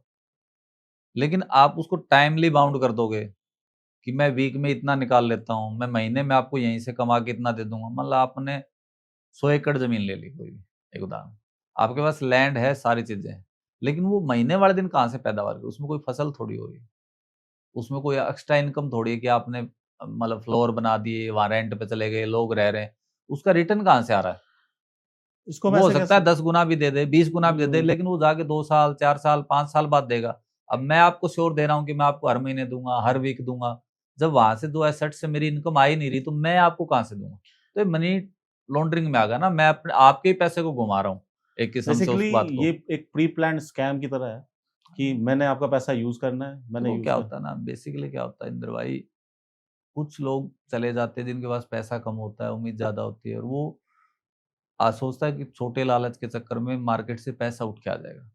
शुरुआत तो इसकी ऐसे होती है कि मुझे एक लैंड लेनी है और 2-5 करोड़ का बजट है, मेरे पास 1 करोड़ है, तो मैं कुछ ना कुछ 2-5 लोगों से पैसे उठा लूँ और उस पैसे को मैं एक इंटरेस्ट के रूप में पे करूँ।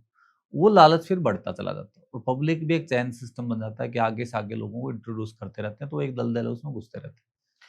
Network bus marketing. वही, और फिर वो मालिक को लालच होता है कि और पैसा आ रहा है और टर्नओवर आपका बढ़ता जा रहा है, लेकिन इसका एग्जिट नहीं है, लोग प्रॉपर उसको एग्जिट नहीं बना पाते और इतने बड़े हैवी रिटर्न पे तो बन ही नहीं पाता। एक सही है। बैंक ब्याज कोई दे रिटर्न बैंक के या प्रॉपर्टी के रेंटल इनकम से कहीं दे रहा, तो वो मैनेज किया जा सकता मतलब प्रॉपर्टी के अंदर हम अगर नेटवर्क मार्केटिंग और ऐसी चीज़ों में जा रहे हैं, तो हम कहीं न कहीं खुद ही अपने साथ गलती है। है। जी, प्रॉपर्टी जी। का एक सिंपल सा सिनेरियो है, आपने लैंड खरीदी है, आप उसके पेपर कराइए, उसकी रजिस्ट्री कराइए और अपने घर में रखिए। वो प्रॉपर्टी आपको लॉन्ग टर्म या शॉर्ट टर्म में प्रॉफिट तो ज़रूर देगी, लेकिन आप उसकी रजिस्ट्री कराइए, किसी भी स्कीम, बायबैक इन सब स्कीमों में ना जाइए और रेंटल मतलब इंटरेस्ट वाली स्कीमों में तो बच के ही रहना चाहिए हमें बेसिकली। आप प्रॉपर्टी की वैल्यूएशन कर लीजिए, उस पे जितना भी नेगोशिएशन करना है सामने वाले से करिए। इंटरेस्ट वाली स्कीम में ना जाए तो ज़्यादा बेटर है। नहीं, प्रॉपर्टी में 2 ही चीज़ है इंदर भाई, सबको पता है, या तो रेडी टू मूव प्रॉपर्टी है तो आपको एक रेंट आ रहा है। हाँ, वो एंड यूज़र आपके मकान पे किराए पे रह रहा है, वो आपको पे कर रहा है, इट्स पॉसिबल। और दूसरा आप लेके उसको रख दो। जब भी आप उसको सेल करोगे तो वो आपको एक हैंडसम रिटर्न देगा। इसके बीच का कुछ भी नहीं है। आप समझो बाकी जो चल रही है ना, वो सब भूल-भुलैया है। इसके बीच में कुछ है ही नहीं, वो जब प्रॉपर्टी से कुछ आ ही नहीं रहा तो आपको रिटर्न कहाँ से मिलेगा? बिल्कुल। या तो वो सेल होगा, तो आपको एक हैंडसम रिटर्न मिलेगा जब भी आपको एग्ज़िट करना हो, या फिर आपकी प्रॉपर्टी रेडी है तो उसको कोई लीज़ पे ले लेगा या रेंट पे ले लेगा। बिल्कुल। ये अच्छा, रेंट वाले से याद आया, तो यहाँ पे अभी टाटा वगैरह कुछ अच्छे रेंटल्स भी दे रहे हैं, लोगों को ऑफर्स भी जा रहे हैं कि आप हमें कंस्ट्रक्शन करके दीजिए तो हम आपको इतना हैंडसम अमाउंट देते हैं। तो ये एक्चुअल में हो रहा है कि या सारी बातें हैं? नहीं, देखो ये हो तो एक्चुअल में रहा, लेकिन वही स्कीम वाली बात है। अब मान लो टाटा का ऑफर आया किसी एक बिल्डर के पास, उसे 50 विला चाहिए।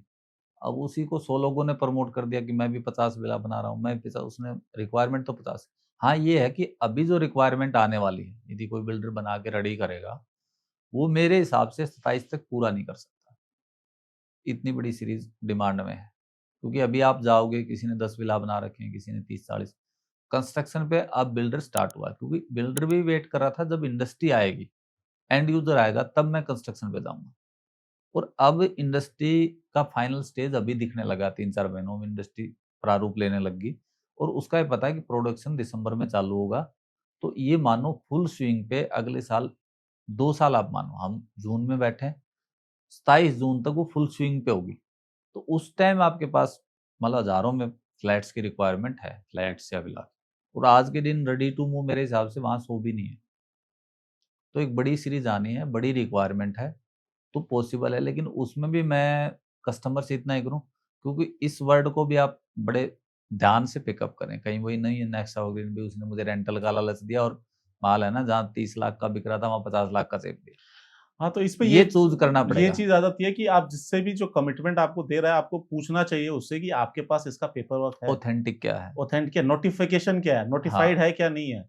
आप जो बोल रहे हो वर्बली किसी के ऊपर मत जाओ, यही नेक्सा में हुआ, यही कोई कंपनी आपको रिटर्न्स देती है, तो सब ये गिमिक होता है। बेसिकली आपको आपके पेपर वर्क्स चेक करने हैं सबसे पहले। Paper work is only thing जो आप चेक कर सकते हो और वही आप जाके कोर्ट या कहीं पे भी दिखा सकते हो कि भैया I done that paper work. तो वही चीज़ होती है। अब इसके अंदर आ जाते हैं अजय भाई कि क्या अहमदाबाद में कोई ऐसा एग्ज़ाम्पल है, जो चाहे धुलेरा का 1/3 हिस्सा भी ना हो, लेकिन एक कोई ऐसी सिटी है जिसको हम दिख के बोल सकते हैं कि हाँ, एक सिटी गवर्नमेंट ने रेडी करी। हाँ, है ना। आप ये 2009 का प्रोजेक्ट है और 2006 का प्रोजेक्ट गिफ्ट सिटी है। अब हाइट्स वहाँ दिखने लगी, वहाँ रेट कंपैरिज़न करो कितना बढ़ गया, और वो ज़्यादा टाइम का नहीं है, उसका भी मैं बताता हूँ। इससे 3 साल पुराना प्रोजेक्ट है। आप 22 के बाद वहाँ रेट की हाइप चेक करेंगे, क्योंकि 22 के बाद जैसे अभी धुलेरा कंस्ट्रक्शन पे दिख रहा है ना, ऐसे 22 में हम विज़िट करके आए, यदि फ़ोटोग्राफ्स मिल जाएँगे तो मैं आपको प्रोवाइड करवा दूँगा। तो वो थोड़ा बहुत दिखता था कि कुछ बन रहा है, शेप लेने लग गया था। जैसे हम धुलेरा, मैंने एक वर्ड यूज़ किया, अभी शेप लेने लग गया धुलेरा। आपको 29, 28, 29 तक आपको ऐसे दिखने लग जाएगा कि एक बहुत बड़ी सिटी का वो शेप गिफ्ट सिटी ले चुका। आपको बिल्डिंग्स मिलेंगे, कॉर्पोरेट ऑफिस सरकार यहाँ लगा रही है और दोनों की ग्रोथ इक्वली जुड़ी हुई है। गिफ्ट सिटी बेसिकली जो डिज़ाइन है, जो आपने पूछा भी कोई और सिटी है, वो कॉर्पोरेट ऑफिस के लिए बनाया गया है, ताकि पूरे गुजरात में जितना इंफ्रास्ट्रक्चर बैठा है, जितनी इंडस्ट्रियाँ डली हुई हैं, उनको एक हब के रूप में चलाया जाए और एक किस्म से वो एक ट्रेड सेंटर बनेगा इंडिया, ऑल इंडिया लेवल। तो उसकी ग्रोथ अपने आप में एक्सट्रीम है। जैसे आपने बात करी गिफ्ट सिटी की, Gujarat international finance tech city, तो उसके अंदर हम बात करते हैं तो पूरे वर्ल्ड में अगर आज कोई डॉलर में इन्वेस्टमेंट कर सकता है, तो वो एक गिफ्ट सिटी है जिसके अंदर एक जी, स्पेशल ज़ोन है, स्पेशल इकोनॉमिक ज़ोन, जो सेंट्रल गवर्नमेंट के अंदर डायरेक्टली आता है उसके अंदर। बिल्कुल। तो उसके अंदर मैं जानना चाहता हूँ कि इस तरीके के प्रोविज़न्स आगे धुलेरा में भी देखने को मिलेंगे हमें? देखो, हमें तो इसमें 100% पॉसिबिलिटी लगती है, क्योंकि मैन्युफैक्चरिंग हब बनने का मतलब है कि इंटरनेशनल एक्टिविटी उसमें होगी। आज के दिन भी जितने भी जापानी ग्रुप है, जेबिल है, आपका ताइवान की पावर चिप है, मतलब बहुत इंटरनेशनल ग्रुप की मतलब इन्वॉल्वमेंट ऑलरेडी आज के दिन है। और जब इंटरनेशनल ग्रुप कहीं भी काम करते हैं, तो उसका एक रेशियो सरकार के लिए ऑटोमेटिक उसमें तय हो जाता है। वहाँ बेसिक फैसिलिटी आपको उस लेवल की देनी पड़ेंगी, चाहे किसी भी फॉर्म में हो। तो गिफ्ट सिटी एक ऐसा शहर है जो हाईटेक तरीके से बना हुआ है, जहाँ बिल्कुल। पे आज भी जाओ तो एक एसबीआई की बिल्डिंग ऐसे लगती है कि बुर्ज खलीफा है, ठीक है? तो एक सरकारी बिल्डिंग की देखने का भी नज़रिया बदला मेरा जब मैं गया था विज़िट करने, ठीक है? तो अब अगर हम बात करते हैं, इन्वेस्टमेंट की बात करते हैं प्योरली, अब इन्वेस्टमेंट की हम बात करते हैं क्लाइंट्स के लिए क्या सजेस्टेबल है धुलेरा के अंदर और क्या से वो इस चीज़ को क्लेरिफ़ाई करो, मान सपोज़िंगली मेरा बजट है 1 करोड़ का और दूसरा ही पल मेरा बजट है 5 लाख रुपए का। तो मैं किस तरीके से धुलेरा में एंट्री ले सकता हूँ? और क्या क्या यहाँ पे फ्यूचर स्कोप मिलेंगे और मैं कहाँ जाऊँ? मेरे पास 1 करोड़ रुपए हैं और मेरे पास 5 लाख रुपए हैं। अगर मेरे पास 1 करोड़ रुपए तो मैं कहाँ जाऊँ? मैं 1 करोड़ वाले क्लाइंट को सजेस्ट करूँ एसआईआर के अंदर ही जाएगा। ओके, और दूसरा इंदर भाई, यहाँ का पूरा जैसे आप गिफ्ट सिटी की बात करी, गिफ्ट सिटी इकोनॉमिक हब है अपने आप में पूरे इंडिया का, इंटरनेशनल लेवल पे ट्रेड होगा। उसी के साथ लोथल मैरीटाइम म्यूजियम बन रहा है धुलेरा के पास। हाँ, आपने बिल्कुल, नाम सुना होगा, 3600 करोड़ रुपए फर्स्ट फेज में गवर्नमेंट उसको ली। बिल्कुल। और अभी रिसेंटली 10-12 दिन पहले उस पे डीपी मैप बोलते हैं, टाउन प्लानिंग का जो मैप है इनिशियल बेस पे, हुँ, वो इन्होंने रिलीज किया, जिसमें लगभग 13-14 जोन रिलीज बिल्कुल। हुए। ठीक है। 7 गाँव हैं आई थिंक, हाँ, 7 गांव 173 स्क्वायर किलोमीटर, ठीक है, यानी कि डेवलपमेंट जो एरिया ना, वो धुलेरा का 40% मान सकते हो आप। बिल्कुल, और बिल्कुल दोनों की कनेक्टिविटी में डिफरेंस ही 10 किलोमीटर का है, ओके, जहाँ ऑलरेडी कॉलोनाइज हो चुकी। तो इन्वेस्टर के लिए क्या है, प्री पोन्ड इन्वेस्टर भी हैं जिन्हें लोथल में, और लोथल अपने आप में इतना बड़ा टूरिज्म प्लेस बनेगा, जहाँ जैसे दुबई गए हो, रात को लाइट शो होता है, उसके लिए वो सारी चीजें फैसिलिटी हैं। जितनी भी अपनी संस्कृति रही है उसका शो, जितनी समुद्री विरासत रही है उनका एक इक्विपमेंट शो होगा, कौन कौन सी सरकार ने क्या उपलब्धियां की, क्या गवर्नमेंट की उपलब्धि है, भारत ने क्या क्या किया समुद्री विरासत के रूप में। और उसके साथ फिर धोलेरा लग गया, और उसके आगे कलस्पर डैम से डैम, मतलब ये 100 किलोमीटर का रेडियस ऐसा बन रहा है, 100 किलोमीटर लंबा लगा लो और 35 किलोमीटर इसकी विड्थ लगा लो। तो इतना बड़ा गवर्नमेंट बैक प्रोजेक्ट है।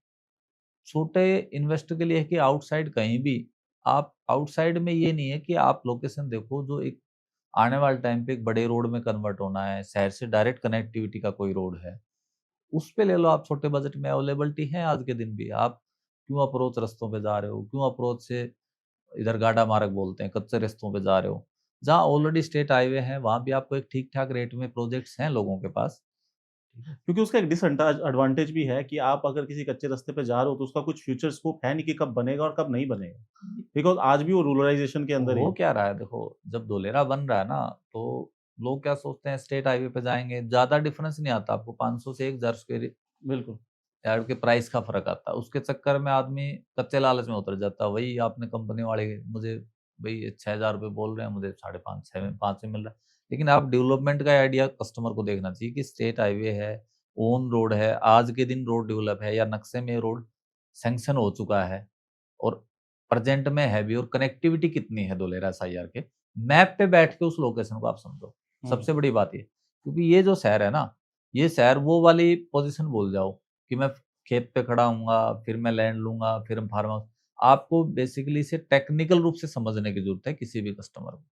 पूरे टाउन प्लानिंग का सबसे पहले धोलेरा एसआईआर को समझो कि कब डेवलपमेंट होगा, कैसे होगा, किस-किस फेज़ में होगा, कितने-कितने मीटर के रोड हैं, मिनिमम पार्ट क्या है? मिनिमम पार्ट में भी लोग बहुत कन्फ्यूज़ हैं, क्योंकि इसमें एक सेटबैक है। कोई भी प्रॉपर्टी आज बिकती है ना, तो आप मिनिमम 4000 5000 गज लोग, मतलब आपने 50,000 की प्रॉपर्टी खरीदी, उसको 5-5 हज़ार गज के लोग पार्ट बेचते हैं। लेकिन आपका रोड पे कितना फ्रंट लग रहा है? तो चारों साइड से छोड़ के आपको कंस्ट्रक्शन करना है। वो गाइडलाइंस प्रॉपर आप पहले बिल्डर से समझो, ईच एंड एवरीथिंग। उसके बाद आप डिसीजन लो। आपका बजट हैंडसम है तो आप इनसाइड ही लो, मेरा सजेशन ये है। क्योंकि लॉन्ग टर्म बहुत हैंडसम रिजल्ट आने हैं।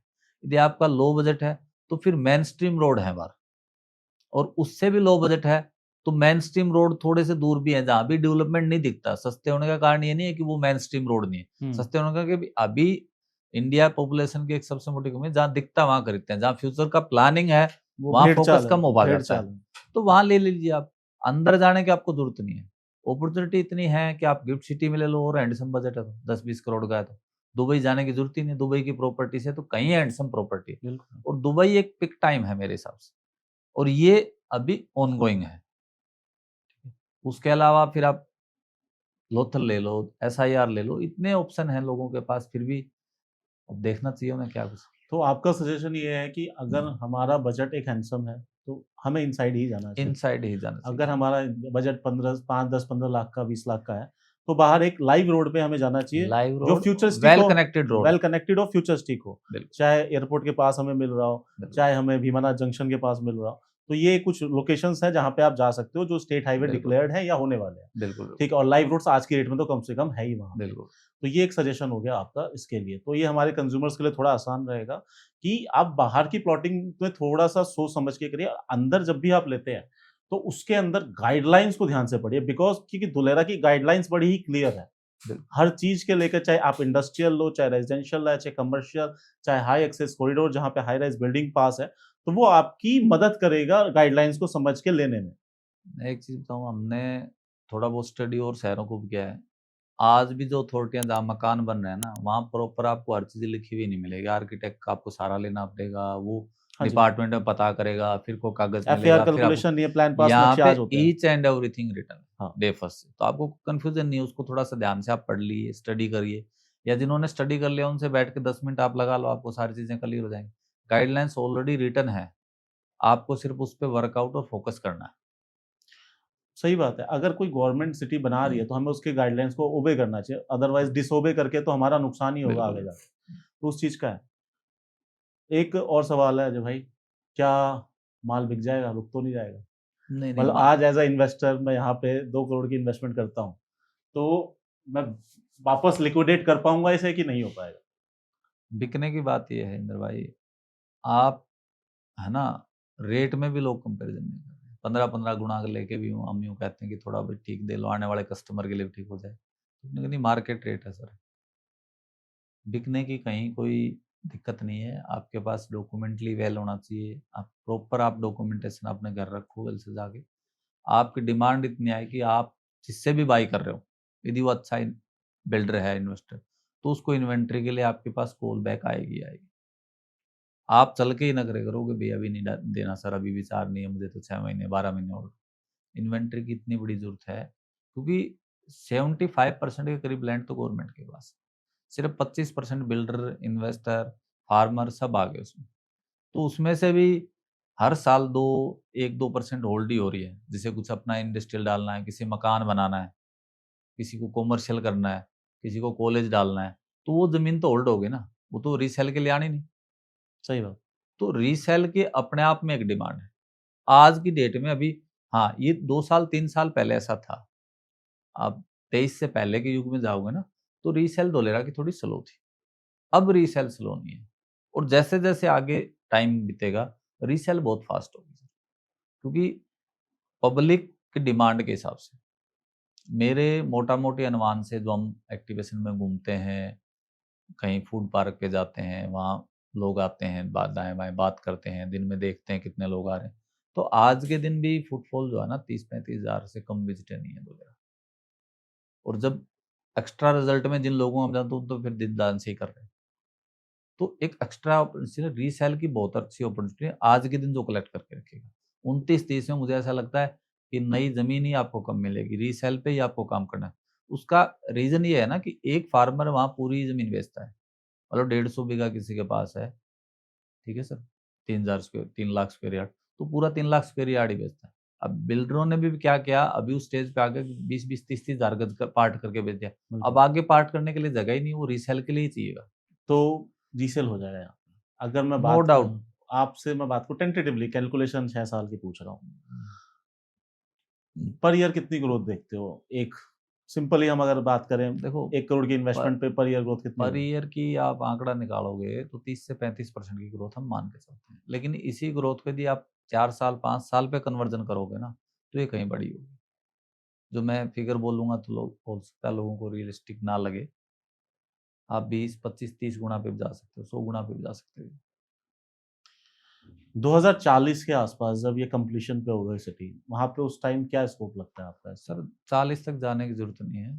मैं आपको बताऊं 33 34 35। अभी आपने रिसेंटली जिक्र किया गिफ्ट सिटी, अभी वहां आप देख लो रीसेल का क्या हाल है।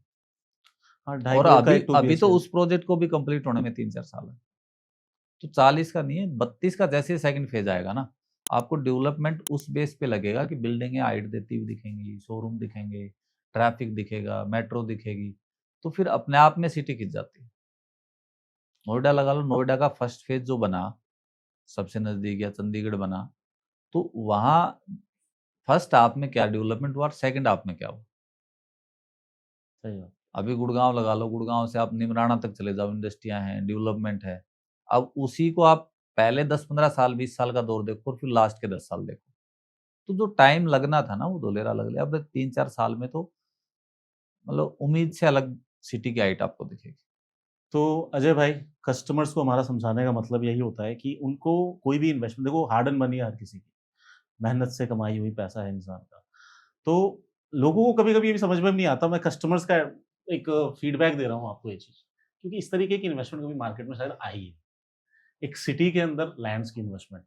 तो लोगों के सिंपल क्वेश्चन होते हैं कि रेरा है? तो ये मैं उनको समझाने की कोशिश तो करता हूँ कि लैंड खरीदने के लिए कभी आपको रेरा चाहिए ही नहीं, ठीक है। लेकिन हाँ, आज कहीं न कहीं डीएलएफ, गोदरेज, ओमेक्स, ये बड़े-बड़े नाम हैं। इन्होंने चाहे गुड़गाँव बना तो ये अपॉर्च्युनिटी छीन ली लोगों से, हम्म, चाहे कोई भी सिटी बनी, कोई भी आज बात कर लें नोएडा बना, तो इन लोगों ने जाके पहले ही वहाँ पे हम्म, अपनी पकड़ बना ली कि हमारे अलावा कोई है ही नहीं। आज कस्टमर्स के पास भी एक अच्छा अपॉर्च्युनिटी है जो एकड़्स में इन्वेस्टमेंट कर सकते हैं, जिसकी ग्रोथ उनको गजों और स्क्वायर फीटों में मिलेगी। इससे आप बिल्कुल बिल्कुल। एग्री होंगे मेरे साथ। तो कहीं न कहीं आप उन बिल्डर्स के लिए मुझे बताओ कि जो बिल्डर्स आज बिल्डर लाइन में घुसना चाहते हैं और ग्रो करना चाहते हैं, क्या धुलेरा उनके लिए एक सही जगह है? धुलेरा तो सर उनके लिए तो सबसे बेस्ट जगह है। वो कहीं भी लैंड की जहाँ बात तक होती है ना, तो एक माइंड सेट होता है कि 10,000 20,000 50,000 या 10 बीघा 50 बीघा, वो फिर एग्रीकल्चर लैंड के प्रोसेस में लेता है कि मुझे 10 बीघा 50 बीघा चाहिए एग्रीकल्चर के लिए। बड़ी शहर के प्रारूप में पहला है ये काम, बड़े बिल्डरों ने किया है कि भाई जैसे गुड़गांव जब बस रहा था ना, तो बिल्डरों ने क्या किया, 50 बीघा 100 बीघा ले ली, उसको लैंड स्केच करके उसको धीरे धीरे उसको पार्ट्स में डिपार्ट बिल्कुल, करते रहे। इस टाइप की प्लॉटिंग कभी बिल्डरों ने भी नहीं की बड़े लेवल पे जो है, क्योंकि वो बहुत पुरानी बातें होंगी। उस टाइम टेक्नोलॉजी कम थी, लोग एक्टिव कम थे, सोशल मीडिया का ज़माना नहीं था, तो जो भी समझदार लोग थे किसी लाइन के पर्टिकुलर थे तो उन्होंने किया। अभी हर आदमी के लिए अपॉर्चुनिटी है, जिसका विज़न है, जिसे थोड़ा-सा लंबे चलने के लिए पैशंस है, विज़न के साथ पैशंस बहुत बड़ी चीज़ है। धोलेरा में होता क्या है ना, आप जब नए जाते हो, तो आपको 50 लोग 50 तरह की ज़मीनें बेच देते हैं। आपको ये रेक्टिफ़ाई करना है कि कौन सही है, कहाँ गलत है, किसके डॉक्यूमेंटेशन पूरे हैं और कौन प्रॉपर वे से आपको लैंड दे रहा है। धुलेरा नीड्स स्टडी, मतलब स्टडी की। आपको कन्वर्ट करने से पहले 1 दिन का टाइम लेना चाहिए, मुझे ऐसा मानना है। आप प्रॉपर स्टडी करो, कंसल्ट करो, और उसके बाद और बिल्डर के लिए तो मैं कहूँगा इतनी बढ़िया अपॉर्च्युनिटी कहीं है ही नहीं। हाँ, सही बात जिसे है, भी इस लाइन में आना है, उसके लिए इससे अच्छी अपॉर्च्युनिटी नहीं। सही बात है। मैं सबसे बड़ी एक रीज़न देखता हूँ प्रॉपर्टी के अंदर कि लोग लोगों में इन्फ्लुएंस होके जल्दी डिसीज़न लेते हैं। पड़ोसी ले गया, दोस्त ले गया, भाई ले गया। वो इन्फ्लुएंस बिहेवियर्स में ज़्यादा जल्दी भागम-भाग की दौड़ है ना कि हाँ, आपने ले लिया, मैं रह गया। हाँ। सो इट्स नॉट राइट कि जो सामने दूसरा कर रहा है वही सही है।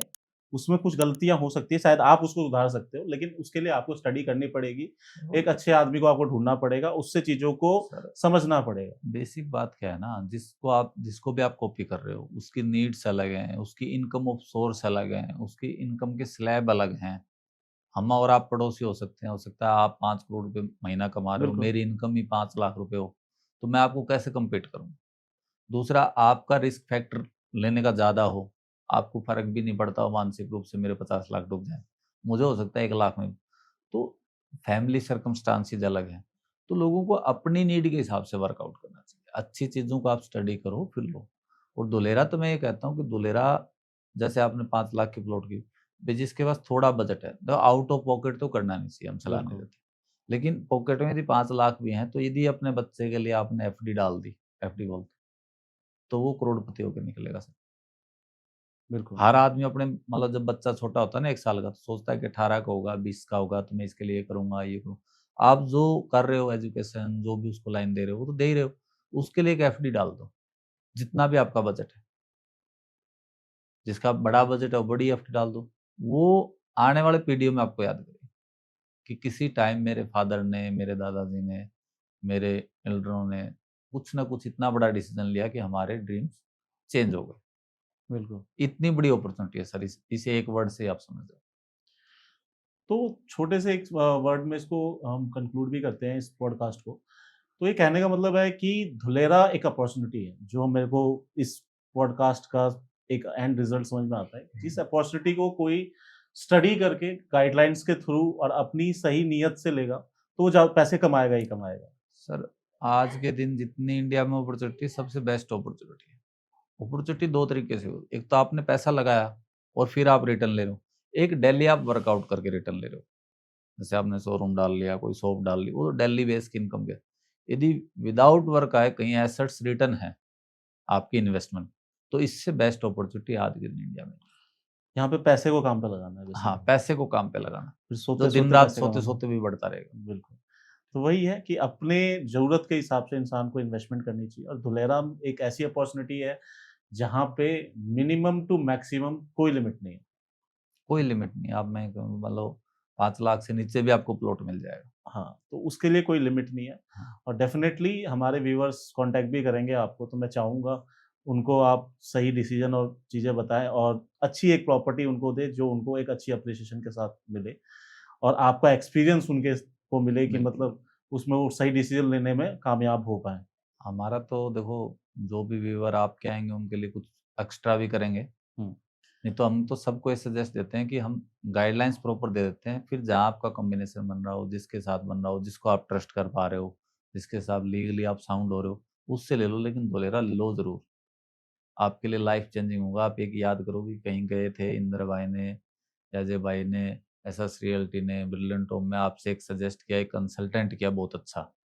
प्रॉपर्टी हो सकता है आपको रेट वाइज़, आपके बजट वाइज़ उस टाइम सेट नहीं हो रही, लेकिन कभी भी लोगे तो लाइफ टाइम वो, मतलब पीढ़ियाँ बदलने वाली हो। हमारी भी अजय भाई यही कोशिश रहती है कि हाँ, लोग प्रॉपर्टी ले ना लें, बट ध्यान में यही रखें कि we in a good thoughts, कि हम एक अच्छे लिए दिमाग में नहीं, है। वो जब भी ले लेंगे ना, हाँ, मतलब हमके अलावा, हमारे अलावा भी हाँ, किसी से ले लेंगे, हुँ, तो यदि हमसे एक बार मिले तो हमें याद ज़रूर, क्योंकि उन्होंने एक सजेशन दिया था और उसकी वज़ह से मैंने ये डिसीज़न ले लिया। बिल्कुल।